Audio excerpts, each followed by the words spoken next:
지난주 수요일은 우리가 잘 아시는 대로 이미 우리가 그렇게 지켰습니다만은 73주년이 되는 광복절이었습니다. 이렇게 보면 73년 전 1945년 8월 15일은 우리 민족에 있어서 감격적인 해방의 날이었습니다. 오늘은 그날이 있었기 때문에 가능한 날이죠. 그래서 남녀노소 할 것 없이 거리로 쏟아져 나와서 태극기를 흔들며 대한민국 만세를 부르며 큰 기쁨에 젖었습니다. 요즘은 태극기를 다는 집이 별로 없어서 조금 안타깝긴 한데, 그래서 제가 교회에서 뭐 틀어보니까 태극기를 못 달았던 기억이 있어요. 평소에 막 팬투를 해갖고 붙였어요. 태극기 한번 달았는데 그냥 마음이 그렇게 좋았어요. 저 하나님께 감사했어요. 대한민국에 이런 광복의 기쁨을 줬다는 게 너무 기뻤습니다. 여러분, 그러나 8월 15일이 우리는 이렇게 기쁨의 날이고 감격의 날인데 일본은 그날이 어떤 날일까요? 가장 슬프고 가장 수치스러운 패망의 날이 아니겠습니까? 그래서 우리 민족이 만세를 부르며 기쁨을 만끽하던 그 시간에, 그 역사적 73년 전에 일본인들이 황궁을 바라보면서, 일본 땅 황궁을 바라보면서 엎드려 통곡을 했던 거예요. 이것만 가지고도 그 슬픔을 달랠 길이 없어서 수많은 일본인들이 스스로 목숨을 끊기도 했다고 그렇게 전해집니다. 여러분, 그렇습니다. 주중에도 말씀을 전하면서 사람은 내가 어디에 어떤 위치에 있느냐, 내 입장이 어떤 상황이냐에 따라서 같은 사건이 정반대로 해석될 수 있다는 말씀 드렸습니다. 여러분, 내가 어느 위치에 있느냐, 내가 어느 곳에 속해 있느냐, 내가 어느 나라에 속해 있느냐에 따라서 똑같은 사건이 이렇게 판단과 해석이 엄청난 극과 극의 차이를 보일 수 있다, 해석될 수 있다, 이런 얘기입니다. 그렇기 때문에 다시 바꿔 말하면 내가 어디에 속해 있느냐가 무지하게 중요합니다. 내가 어느 위치에 어떤 곳에 소속되어 있느냐에 따라서 나의 앞에 펼쳐지는 인생이 정반대로 해석될 수 있다는 겁니다. 그래서 대단히 중요한 거예요. 그러면 우리 그리스도인들이니까, 우리 그리스도인들은 어디에 속해 있는 자들입니까? 우문이죠. 그렇습니다. 우리는 하나님께 속해 있는 자들입니다. 나라로 따지면 하나님 나라에 속한 자들입니다. 그렇습니다. 우리는 그리스도인들이기 때문에 하나님의 나라에 속해 있고 하나님께 속한 자들이에요. 그러면 만사를 어떻게 봐야 되는 거예요? 하나님의 관점에서, 하나님 나라의 백성답게, 하나님의 입장에서, 하나님의 시각으로 이 세상을 바라볼 수 있어야 됩니다. 여전히 세상을 바라볼 때 세상의 시각으로 바라보고 세상의 가치관으로 본다면 그건 자기 스스로 나는 아직도 하나님께 속한 자가 아니라고 하는 것을 증명하는 거예요. 여러분, 그렇습니다. 하나님께서 주신 진리의 안경, 이 진리의 안경을 통해서 세상 만사를 바라보고 이해하고 판단하는 사람, 이 분별력을 가진 사람들이 저와 여러분이다, 이런 얘기. 그렇기 때문에 그리스도인들이 하나님께 속하지 않는 세상 사람들과 당연히 다른 생각이 다를 수밖에 없죠. 당연히 가치관이 다를 수밖에 없죠. 당연히 판단이 다르죠.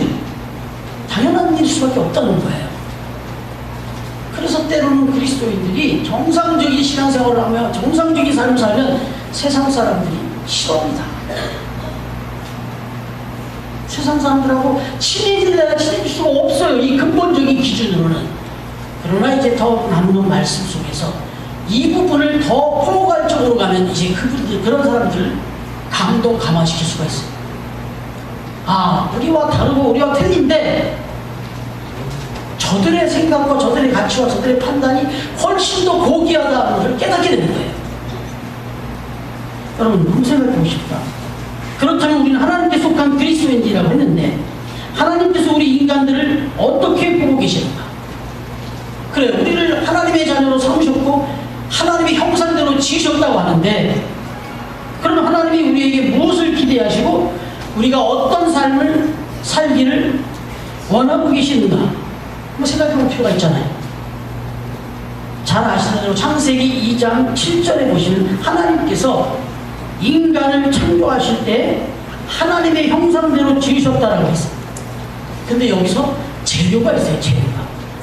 다른 건 말씀으로 다 창조를 했는데 인간만은 재료를 가지고 창조하셨다고. 특별한 이유가 있겠죠. 인간은 어떤 재료로 창조하셨습니까? 흙입니다. 그럼 여기 깊은 뜻이 있지 않을까요? 왜 이 땅에 많은 것들을 창조하시고 동물도 있었고 식물도 있었고 뭐 참 많은 재료들이 있었어요. 세상에 정말 빛과 뭐 여러 가지 재료들이 많이 있어. 물도 있었고 재료들이 많았는데 왜 하나님은 흙을 가지고 인간을 만들었을까? 여러분 이거 한번 생각해 본 적 있으십니까? 이건 그러니까 거꾸로 흙의 특성을 좀 살펴보면, 아, 하나님이 우리를 흙으로 빚으셔서 만드실 때는 이 흙의 특성, 여기에 담긴 의미가 있다. 다시 말하면 이 흙의 특성대로 우리가 살아라는 뜻이 있다. 이렇게 보는 거죠. 흙의 특성을 한번 간단히 살펴볼까요? 첫 번째 흙의 특성은 생명력입니다. 여러분 이 땅에 모든 생명은요 사실 흙 속에서 움트기 시작합니다. 만물이 흙 속에서 그 생명이 움트는 거예요. 흙은 곧 생명을 의미한다는 얘기예요. 흙이 없다면 이 땅의 모든 식물은 물론이거니와 모든 동물, 새와 인간들도 생명을 유지할 수가 없어요. 흙이 없는 세상 한번 생각해 보세요. 인간은 못 살아요. 모든 동식물 다 마찬가지예요. 그렇습니다. 흙은 생명이에요. 생명력을 가지고 생명을 살리는 그런 특성이 있단 말이에요. 인간을 흙으로 지었다는 얘기는 우리가 생명력 있는 삶을 살라는 거예요. 적어도 저와 여러분을 통해서 낙심하고 힘들어하는 이들이, 생명력을 잃어가는 이들이 우리를 통해서 생명력을 얻는 그런 삶을 살라는 거예요. 생명력 있는 삶을 살아야 되고 생명력을 불어넣는 삶을 살아야 하는 거예요. 저와 여러분의 삶을 통해서, 인간을 통해서. 여러분 그렇게 살고 계십니까? 생명력을 추구하고 생명력을 나누는 존재가 되어야 한다 하는 뜻이 담겨있다. 인간을 흙으로 창조하신 이유.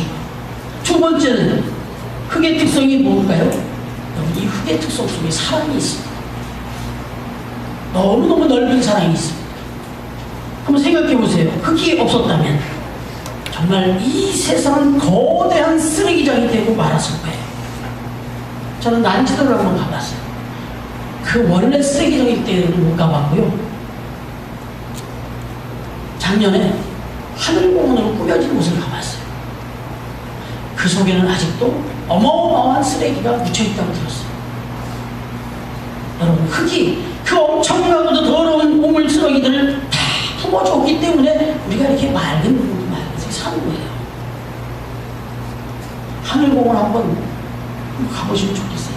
젊은이들은 별로 관심이 없지만 아주 낭만적입니다. 그리고 특히 한남하다의 어르신들 한번 꼭 모시고 가겠습니다. 너무너무 좋습니다. 가까워요. 멀지가 않아요. 여러분 그런 너무나 낭만적이고 아름다운 우리가 향유할 수 있는 이유는 땅이 모든 더러움을 품어주기 때문에 가는 거예요. 여러분 그 더러운 걸 품으려면 땅이 어떻게 돼? 자기가 더러워져야 돼. 자기가 그 모든 허물과 그 더러움을 다 품고 자기 스스로 더러워짐으로 말미암아 세상을 맑게 깨끗하게 해준다. 이게 사랑 아닙니까? 우리가 살아가는 동안 우리의 인간관계 속에서 이런 삶을 살려고 흙으로 지었다는 거예요. 많은 사람들의 허물을 보고 더러움을 볼 때 그것을 잘 품고 덮어주라는 거예요. 그래서 그 허물이 허물되지 않도록 잘 감싸주며 살라는 거예요. 그래서 세상을 아름답게 만들며 살라는 거예요. 이걸 두 글자로 얘기하면 사랑하며 살라는 거예요. 다 사랑하면서. 어떤 분이 그랬잖아요. 사랑하며 살아도 모자라는 세상이다. 지금 저와 여러분의 남은 삶을 사랑만 하며 살아도 모자라는 짧은 세상인데 뭘 여기서 부끄러워하고 시기하는 상황입니다. 더더욱이나 하나님이 우리를 창조하셨을 때 우리의 창조의 본질을 품어주고 사랑으로 살아가는 거다. 여러분, 두 번째는, 세 번째는 땅의 흙의 특성은 정직하다는 거예요. 여러분, 한번 생각해 보세요. 흙은 절대로 거짓을 행하지 않습니다. 어떤 경우에도 불이나 부정한 일을 저지르지 않습니다. 콩을 심으면 콩을 내주고, 팥을 심으면 어김없이 팥을 내주고, 하나님께서 이렇게 이처럼 정직한 흙으로 사람을 지으셨다는 거예요. 그 의미는 인간이란 어떤 경우에도 항상 정직한 존재가 되어야 한다. 이걸 일깨워주는 거예요. 저와 여러분의 삶이 이 땅에 살아가는 중에 아주 중요한 덕목이 있던 정직이라는 거예요. 정직하게 살아가는 거예요. 여러분, 마지막으로 네 번째 특징을 하나 더 살펴요. 물론 특징이 더 많이 있어요. 그러나 대표적인 것만 말씀드린 건데, 그게 특징 위에 또 아주 결정적인 특징이 있는 건 순종이라는 겁니다. 순종의 특징이다. 토기장이의 손 안에 든 흙, 저 여주에 가면, 이천 여주에 가면 그 토기 이거 하는 데가 많이 있는데, 여러분, 토기장이 손에 든 흙은요 절대로 자기의 주장을 하지 않습니다.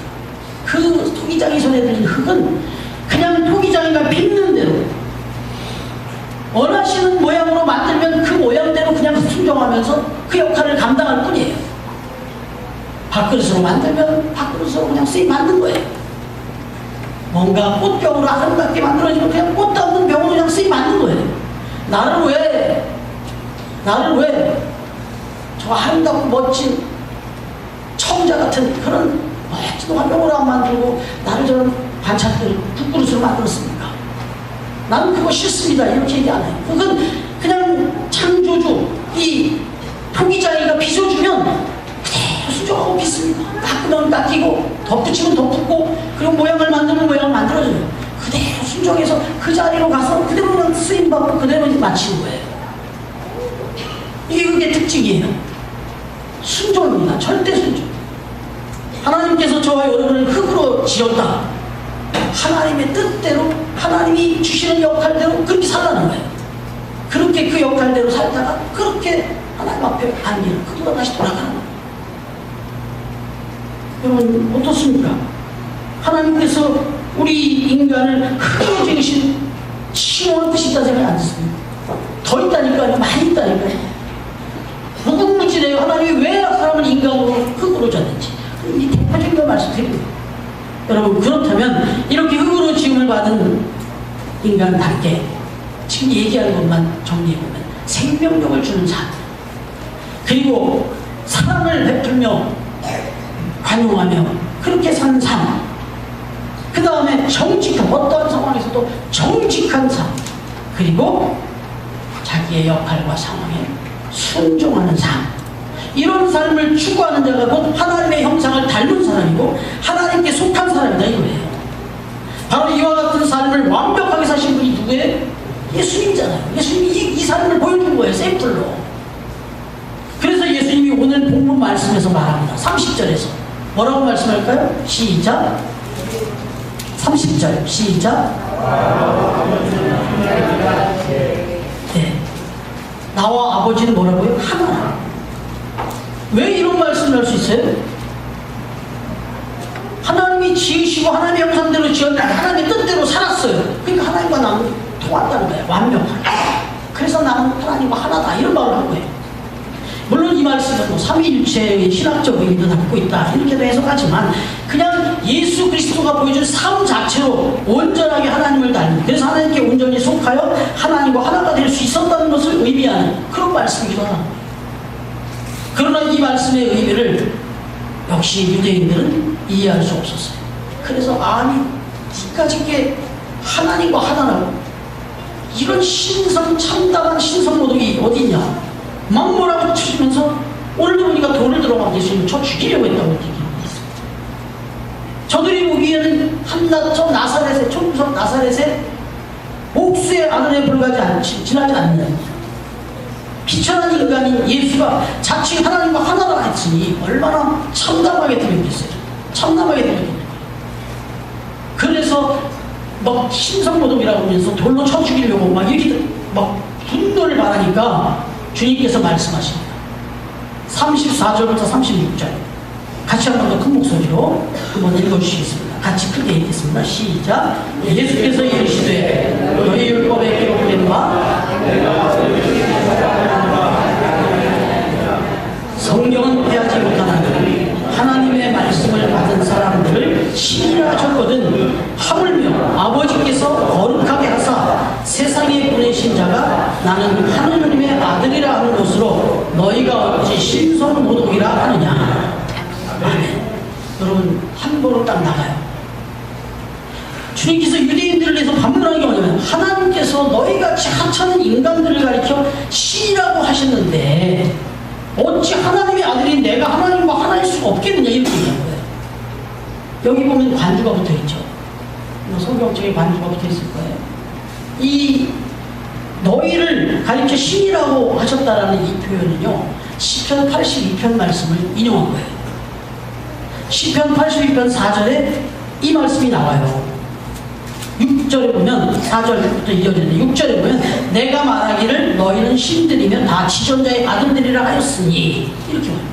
이거 우리 한 달 전에 금요기도회 때 이 말씀 나누면서 우리는 하나님의 인정 신과 같은 그런 존재들로 그리고 지존자의 아들들이다. 이런 좀 자부심과 이런 품격에 맞는 삶을 살아야 되지 않겠냐 이런 말씀이 오늘 나눈 적이 있어요.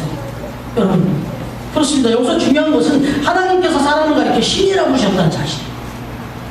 예수님께서 임의로 하신 말씀이 아니라 시편 말씀 인용했다고 말씀드렸어요.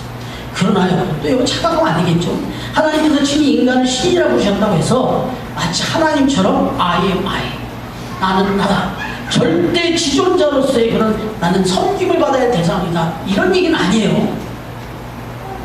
앞서 말씀드린 대로 하나님께 속한 하나님의 사람으로서 하나님의 형상을 담은 존재라는 의미의 말씀이에요. 그렇다면 과연 우리가 하나님을 닮아갈 수 있겠는가? 어떻게 하면 우리가 하나님의 형상을 정말 신적인 존재처럼 그렇게 닮아가는 삶을 살 수 있겠는가? 우리가 어떻게 하나님의 형상을 온전히 보여주며 살 수 있겠는가? 그런데 이건 우리의 인간의 인격으로는 할 수가 없다는 거예요. 인격이나 인품만 가지고는 어렵다는 거예요. 그래서 하나님이 우리에게 보여주신 게 있는데 엊그제 금요일에 말씀하셨죠. 우리의 영을 기쁘게 해달라고 1886편 바로 그 부분을 얘기하면 우리 안에 하나님께서 영혼을 사모하는 마음과 영을 주셨어요. 흙으로 사람을 지으신 다음에 그 코에 생기를 불어넣었다는데 이 생기가 풀마 이게 영이에요. 영. 그래서 영성을 불어넣으셨다는 거예요. 그래서 이 영성을 통해서 우리는 하나님의 형상을 보고 깨닫고 또 그렇게 살아갈 수 있는 힘을 얻게 됐다는 거예요. 여러분 이 영성이라는 것을 영성이라고만 해도 막 책이 이만한 책들이 몇 권이나 있어요. 보면 너무 어려워요. 근데 아주 심플하게만 생각해보자. 영성이라는 건 뭐 다른 거 없잖아요. 예수님 닮는 게 영성이잖아요. 하나님 닮아가는 게 영성이에요. 아니 하나님이 우리에게 말씀하시고 그대로 보여주며 살면 그게 영성이에요. 그러면 영성을 우리가 어떻게 해석할 수 있냐? TV와 이 전파 이거 관계를 좀 생각하면 될 것 같아요. 지금이야 뭐 안테나가 없지만 이 예전에는 저도 체력이 가볍다고 지붕에 올라가서 막 이 안테나 좀 흔들어 보라 그래갖고 내가 그런 일도 몇 번 했어요. 집에서. 어쨌든 이 스카이라이트 같은 거는 막 접시 같은 것도 있잖아요. 그래서 그것도 위성 안테나로 받아가지고 그래가지고 이거를 모니터와 연결을 해서 이 모니터 TV에 영상이 나간단 말이에요. 근데 중요한 건 저 방송국에서 모든 그 영상물들을 제작해서 그대로 쏴줘요. 그러면 이걸 안테나가 받아서 지금은 이 셋톱박스라고 그러잖아요. 이 셋톱박스를 받아서 그대로 TV의 화면으로 비춰줘요. 그러면 저기서 하고 있는 그 연기자들이나 스포츠 뭐 이게 그대로 이 TV 안에 똑같이 재현이 됩니다. 여러분 이 안테나와 같은 이 셋톱박스와 같은 게 영성이라는 거예요.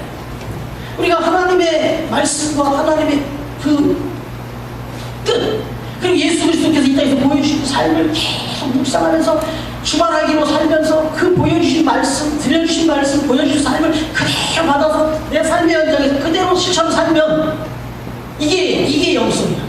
이게 하나님을 닮는 거예요. 이러면 바로 오늘 말씀대로 정말 하나님이 속한 자, 신과 같은 존재로 살 수 있다는 거예요. 이건 어렵지 않잖아요. 우리의 생각과 마음과 뜻만 철저히 하나님 말씀에, 주님의 삶에 맞춰지기만 하면 될 거 아니에요. 딴 생각하고 마음이 자꾸 생각이 뺏겨서 그렇지. 여러분, 그렇습니다.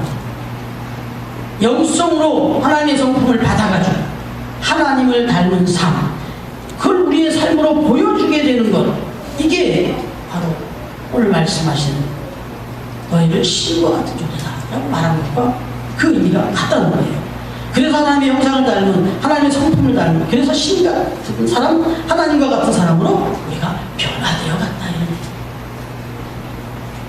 여러분, 갓이라는 단어가 있어요. 여기 지금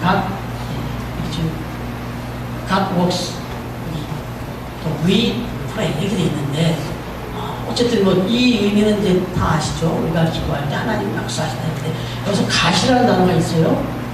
G-O-D.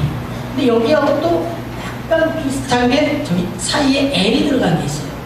G-O-L-D. 뭐죠 이거? 골드예요. 하나님과 물질, 뭐 이렇게 이제 비교할 수가 있는데 아주 또 이게 영적인 의미가 있었어요. 멕시코의 대통령, 어떤 대통령인지 모르겠는데 몇 해 전에 기사에 나왔던 걸 제가 설교 중에 와서 찾았는데, 갓과 L이 들어간 골드와의 차이 해놓고 이게 칼럼처럼 나왔어요. 멕시코의 대통령에게 몇 년 전에 한 기자가, 미국 기자가 물었다는 거예요. 오늘날 이 북미와 남미 삶의 질이 아주 현격하죠. 뭐 GNP는 물론이고 뭐 살아가는 삶의 질이 천지 차이가 납니다. 북미는 정말 너무너무 화려하게, 너무 멋있게, 정말 이 세상에서 지금 가장 강력한 나라를 이루며 살고 있잖아요. 근데 남미는 어떻습니까? 지금 얼마나 지금 힘들게 삽니까? 그래서 남미의 대통령이 멕시코 대통령이 물었단 말이에요. 오늘날의 이 남미와 북미의 이 차이점, 이런 엄청난 차이가 났는데 똑같이 이게 신대륙을 발견해서 온 나라 아니에요. 남미 북미를 다. 미시 대륙을, 아메리카 대륙을. 그런데 왜 이런 결과가 이렇게 지금 벌어졌다고 생각하느냐? 그랬더니 멕시코 대통령이 대답하는 건 북미, 남미 정착한 그 사람들의 목표와 목적이 달랐기 때문입니다. 이렇게 얘기해요.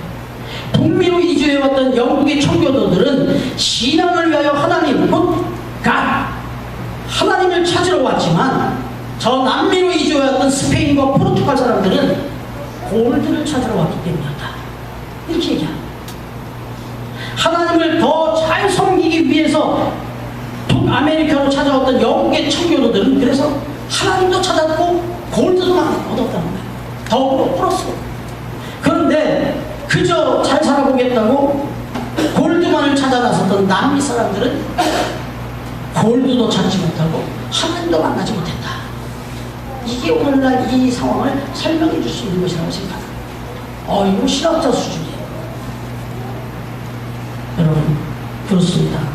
히브리서 11장 24절부터 25절에 보면 믿음장으로 알려져 있죠. 여기에 모세에 대해서 말합니다.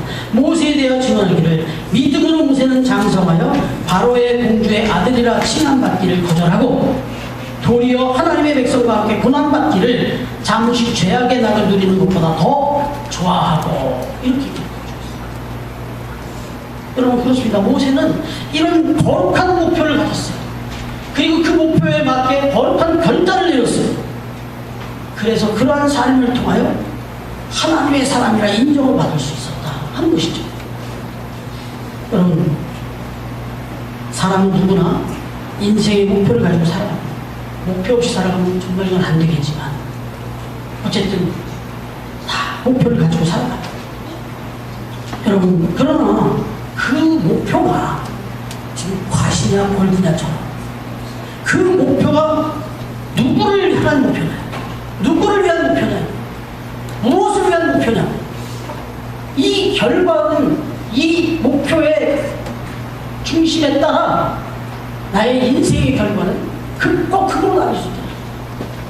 뭐 굳이 비교하자면 동교와 남미의 이 결과가 내 인생의 결과가 이렇게 극적으로 갈릴 수 있다는 얘기예요. 여러분이 지금 가지고 있는 목표는 어떤 목표십니까? 골드입니까? 가십니까? 여러분은 누구를 위한 목표를 갖고 계십니까? 나를 위한, 내 가족만을 위한 인생의 목표를 갖고 계십니까? 아니면 나를 창조하시고 흙으로 치우시고 이 땅에 보내신 나의 창조주, 나의 아버지 하나님의 뜻이 나의 목표입니다. 여러분, 하나님께 영광을 돌릴 수 있는 목표를 가지고 살아가시길 바랍니다. 하나님의 형상을 닮은 신적인 존재들답게 하나님을 더 잘 섬길 수 있는 목표, 하나님께 영광을 돌릴 수 있는 목표를 가지고 살아가시기를 바랍니다. 그리하여 하나님으로부터 주어지는 정말 이 세상의 그 어떤 것과 비교할 수 없는 차원이 높은 축복과 은혜를 나의 삶의 은혜로 충만하게 누리며 살아가시다 복된 하나님의 사람들 다 되시기를 주님의 이름으로 축원합니다. 기도하겠습니다.